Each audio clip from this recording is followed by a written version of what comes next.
Hey guys, um, yeah, Mr. Eric DeVine. I like to call him Doctor because he's just a pro at what he does. He's done it again, and this is the first time that I'm playing a concert size of this custom. This is Eric DeVine's or the Divine, absolutely Divine custom concert size instrument, and I'll just kind of come out and say this might be one of the best concerts that I've ever played in my short but a long journey ahead of me. Being doing professional sound sample work, this is probably one of the best concerts I've ever played. It is absolutely mind blowing. I shouldn't even be calling it a concert. I know looks can be deceiving. It looks like a concert, and it is technically labeled as a concert ukulele. But if you close your eyes, and I'm just like, hey, let me go play an ukulele for you. Close your eyes, and you have the experience playing ukulele. And I just start playing. You might be like, wow, it's a nice sounding tenor, because that's really what this instrument sounds like. It's a concert by default, but the sound is almost like a tenor. It's almost cheating, but like how this is concert size ukulele. I mean, just it has such a big sound, but not like big, big to where it's like not good sounding because it's just too much. It's like there's just so much depth in which it's hard to capture the depth of a concert like in a way where it's trying to sound like a tenor because you just don't have enough body space as like a tenor has. You have a bigger body for the sound to resonate, and all of these other properties of the instrument. But when I play this, it's just I cannot wrap my head around like how big and full and mature the sound is. When I was selling ukuleles, I'll tell people to buy concerts if they're looking for a less mature sounding instrument, just because again the body is smaller and you just doesn't there's not enough there's not as much space for the sound to resonate within the body to spit back out. But this ukulele just really kind of just defies physics in a way. I'm not sure how Eric Devine does it, but he smashed it with this instrument. It's just so warm.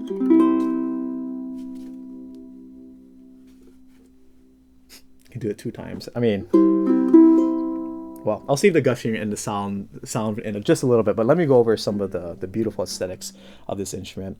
Beautiful Carpathian spruce here on the top. Really nice quarter saw, meaning like if you look at it, you can see just how it's shaven and it's sawed. You can just see all that nice tight lines and that kind of foggy haze that spruce, like a really nice piece of spruce has. When I look at it in the light, it just has so much of that all over the instrument. This is a really beautiful piece of spruce. And then here on the sides and back, we have ancient kauri wood, 10 to 15,000 years old. I just learned that kauri wood is from New Zealand. It was found in a swamp that doesn't exist anymore, but it was a swamp that was 10 to 15,000 years old. The tree was pretty much just chilling in there, and then now they went ahead and excavated it, and we have a beautiful kauri wood here on this concert size Divine, and it's really nice, and there's not too much going for it in terms of like, oh wow, like curly coal has curls and rosewood has all of these things, but just has a nice orange sheen, like a white orange kind of sheen to it. I really love just how like it's really 3D, almost even 4D, or maybe I'm just making that up, but the 3D is just so cool in the light. I'm not sure if you can pick it up on the camera, but just so cool, like how much colors it changes. Like at this angle it looks really orange on this side, but then I shift it to this and then now it's less orange. It's really like just whitish orange kind of look. And then there it goes, it changed again. So beautiful piece of wood. Wow, really nice here on the sides, and it's accented really nicely with Cuban mahogany. Almost looks like koa with the binding and the color, or the curls and the color. This is Cuban mahogany here on the front and the back of the binding. Really nice. Really does look like koa. And then we have Cuban mahogany rosette right here around the sound hole. Really nice. You can see the curls. It's almost like a sun. It's radiating from the sound hole and it's like shooting out. Again, I'm not sure if the camera can pick that up, but really nice. It radiates in those directions outwards. Very beautiful. And then we have a almost looks like a lighter kind of color, or almost like a satin finish, Cuban mahogany binding around the fretboard itself right here, and then even on the side of the fretboard as well here, and then even on the other side. Absolutely beautiful. And then even though it's a little harder to see the fret markers because of the design choice that he went with on the fretboard, you can still go ahead and have those fret markers in the white here on the side. And then speaking of the fretboard, Eric is known for doing some wonderfully intricate designs on the fretboard. Some subtle, some just like, what is that? How do you even think of having a design like that on a fretboard? Nice curly lines, and it's like very just elegant. Just kind of designs of like twist. It's almost like vines, and it like goes and it curls and it goes like this and it does that, and a lot of different of those kind of designs right here on the top, and then some right here, some right here, and then even more down here. But it also acts like as an outer perimeter around the instrument, just like this. And then here on fret 3, 5, 7, 10, 12, 15, and 17, you have almost like this, kind of like a diamond, or it's like a 3-leaf. Like it looks like this. It goes, it looks like this, and it has like that kind of 3-leaf pointed diamond shape on the fret markers right there. If you don't have a slotted headstock for a DeVine, this is the kind of regular headstock you'll get with the V or the DeVine logo here in abalone shell on the top. And then we have Waverly tuners, which is some of the best tuners that you can get on your instrument. Super, extremely accurate. We have a silver, black and silver pair here on the back. And then Honduran mahogany neck here on the back. For those of you who are maybe more interested in this kind of detail about this, DeVine uses more of a thinner size neck. There's usually traditional necks. I'm not sure exactly what the dimensions are, but a lot of you try to go for more like a rounded kind of shape. Some ukuleles have more of a thicker kind of neck for people who have thicker or meatier hands. Me, I feel like I kind of have some meaty hands, but I just love the playability of DeVines. To me, it's one of like the easiest, if not the easiest instrument to go ahead and pick it up and play. And I think a big part of that is how Eric goes ahead and shapes his neck. It's a lot, as you can see probably from this angle, it doesn't stick out as much. It's not as rounded. It kind of slices through a little more, so it's thinner. And then he also has the radius fretboard. So just all together, when you combine that, when I'm making like this F major 7 chord right here and I do a bar chord, it just feels really nice. I don't have to, like, maybe I'm not, if I had a thicker neck, it would be more like this, but because his neck is thinner, my thumb gets closer as like a pinch point for my pointer and my thumb to make a bar chord. And then because I have a radius fretboard, my pointer is like this, it's curled to where I can get a nice contact point, versus I have to, on a flat fretboard, make my bar chord like this, where it's completely flat to get a nice sound. I can go ahead and do this. So it's more comfortable on my pointer.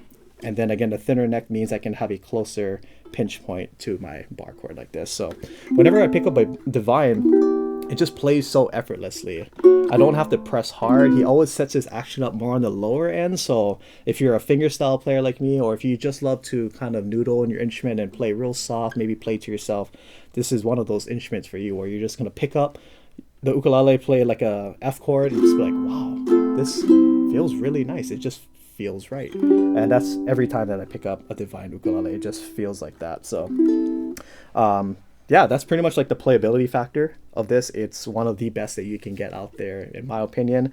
And then of course you have this side port right here to allow the instrument to go ahead and breathe just a little more. That way the sound has another entry point to go ahead and escape. Way I like to think about it is like you have a big water jug, and then you have a hole, you have the hole of the faucet on the bottom, and the water's trying to get out. Like it can only get out of that one part, versus if you have like a hole on the side, there's another way or route the water can go ahead and empty out of the container. So essentially the same thing when you're strumming or you're doing fingerstyle and you're forcing all of the sound in here. Now you just have another exit point for the sound to come out, so it sounds breathier. There's like more breath. It allows the instrument to breathe a little more. It doesn't sound like all the sounds just trying to come out of the front. You have a little bit more of that sound releasing from the body of the instrument. And conveniently, it's right here where most ukuleles are nowadays, where the side ports are, so that when you're playing your instrument like this, it's directly shooting at your face, so that you get a nice accurate representation of what the instrument would sound like if someone was playing it and you're on the receiving end. Now you can go ahead and be the one playing it, and you can go ahead and hear what you're playing, essentially, if you're standing in front of the instrument. So again, DeVines is just an absolutely, I mean, just listen to this. Like how is that a concert? Like I still cannot wrap my head around how warm. Oh my gosh.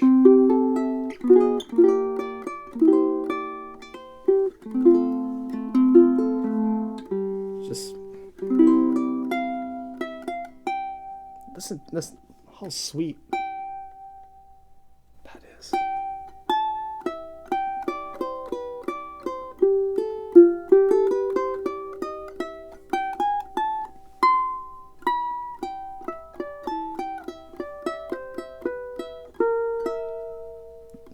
Just listen how those two notes overlap each other.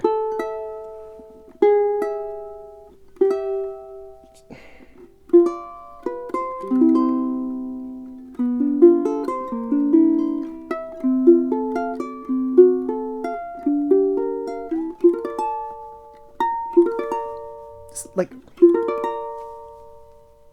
how do you get that kind of tone, that's that warmth and the sustain on the 13th of a concert? It's just ridiculous.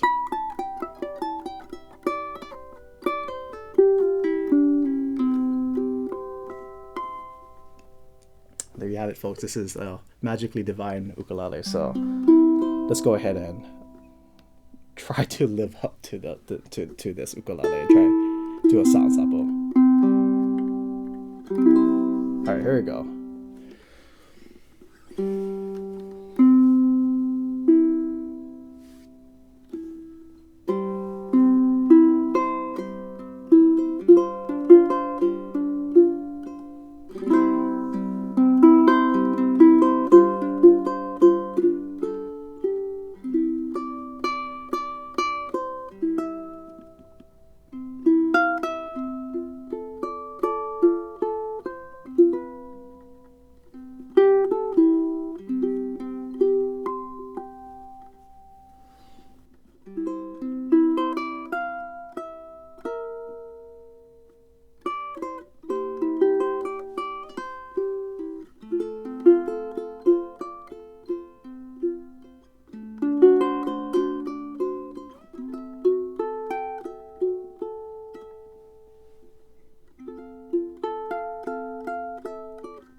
Yeah, I'm lost for words, so I think you guys can come to your own conclusion of what you think of this instrument, but I'll leave it at that. Yeah, wow. So here's some strumming on this.